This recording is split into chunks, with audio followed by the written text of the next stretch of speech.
So we're going to have some fun tonight. We're going to have some people on. It's going to be quick. It's going to be painless. So don't worry. And then in the interval, we will have a joke competition where there are prizes on offer. Prizes are over there. You can see them wrapped up. I got them today. I've wrapped them myself. They're going to be good. This is going to be fun. So let's just move straight on with our first act. So ladies and gentlemen, please welcome to the stage Mr. Robin Edwards.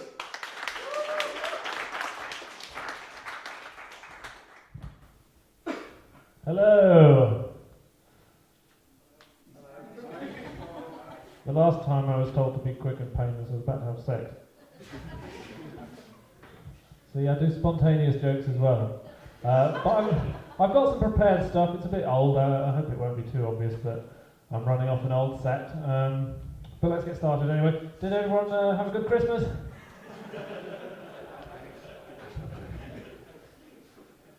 I've got a joke for you, which I hope you'll appreciate given the circumstances.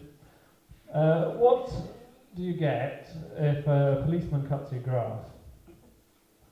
Law and order. I actually wrote that joke myself. Horse meat jokes, I know are getting incredibly old by now, so I'm not going to do any. But I want to tell you about, well, you know when you go to a club, right? All students, you go clubbing, woo, that sort of thing, all the music and whatnot.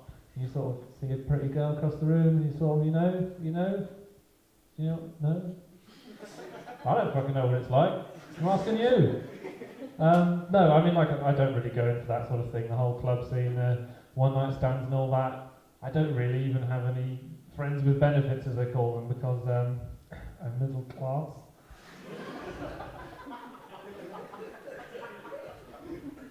But the music in clubs is another thing that gets me down. I don't really go into that sort of music. I do like music, and I like my music to be good quality. I mean, I bought some really quite good headphones a few months ago, and I put them on, and great sound quality. I mean, if you want to hear about some good headphones, speak to me afterwards. But one fault with them was I thought the sound was slightly biased towards the right-hand ear, and I thought, oh god, that's really annoying. I can't stop noticing that.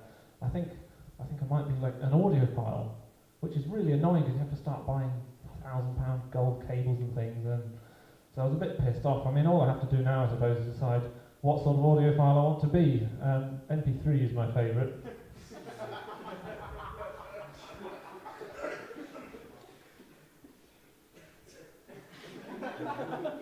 When was afternoon tea invented? In the Stone Age.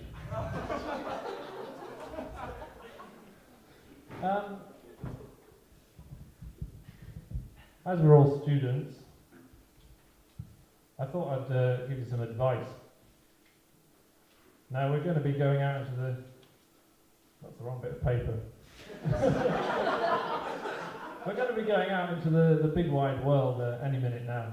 When I wrote this, actually, I was going to make some comment about me being at the end of third year, but I remembered that I'm actually at the end of second year. So I can't. But it's good advice nonetheless. You're going to have to apply for a job, guys, and you're going to have to write a CV. This is a daunting process. But I'm going to read you some bits off mine in the hope that it'll give you some inspiration. I've got my address, of course, flat 2B, the High Street, Lincoln, LN, or Rigby, Great Britain, the North, apparently. So it says, I was born at the start of my life. Okay, that's not very original, but it is the best place. I work well as a team and as part of an individual.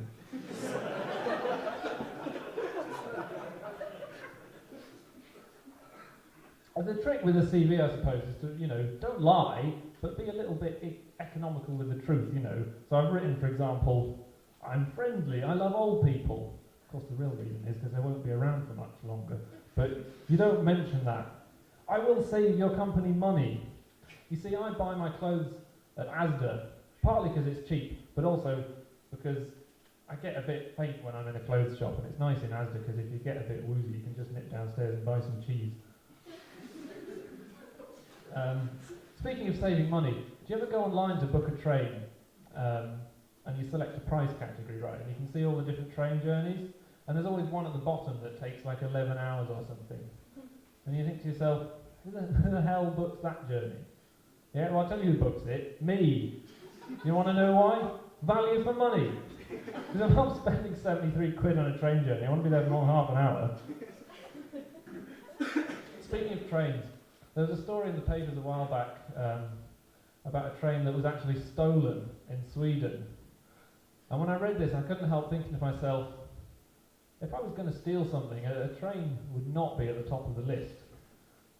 Because there's only a number of directions you can go with the thing. And this particular one was stolen from a depot, so it narrows your options. But I like to imagine the discovery of the theft. I imagine the maintenance worker coming along and realising and going, hey, Gary, sorry, it's Sweden. Hey, Gary, we lost the train. Oh shit, call the private detectives. So detective arrives, bonjour madame, monsieur, at your parole, at your service. I have analyzed all the evidence and with my little grisels I can reveal the train went that way. So yeah, don't steal a train for moral and practical reasons. I'm very liberal. That's a great thing to put on your CV. For example, I of course support the wonderful news gay people can now get married for the first time. The next step, of course, is to decide whether they should be allowed to marry a second time. And it's always good at the bottom of your CV to put a list of your previous achievements. I've come up with a few inventions, for example, fingertip covers for holy gloves. You know, when you get holes in your gloves, you put some covers on them. I don't know how to monetize this. A seat for sweaty weather. You know when you're sitting on an armchair in the sun and your bum gets all sweaty and your legs? What you need is some sort of device to change out so the holes in the chair cover different bits of your body at different times. Which I think is a great idea, you know. You can have a slogan like, the bits that had chair on them, get air on them. I've got an invention for students, which I hope we can all relate to. This is a double-sided plate.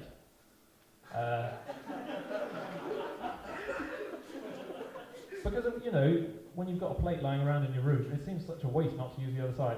Of course, you have to leave it a few days for the food to dry on before you can use the other side. But I shouldn't think that's a problem for most of us.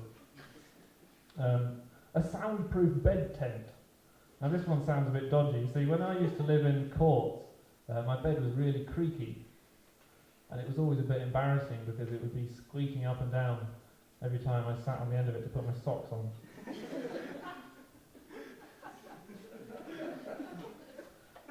So I hope I've given you some inspiration. I think what we really ought to do is address the elephant in the room.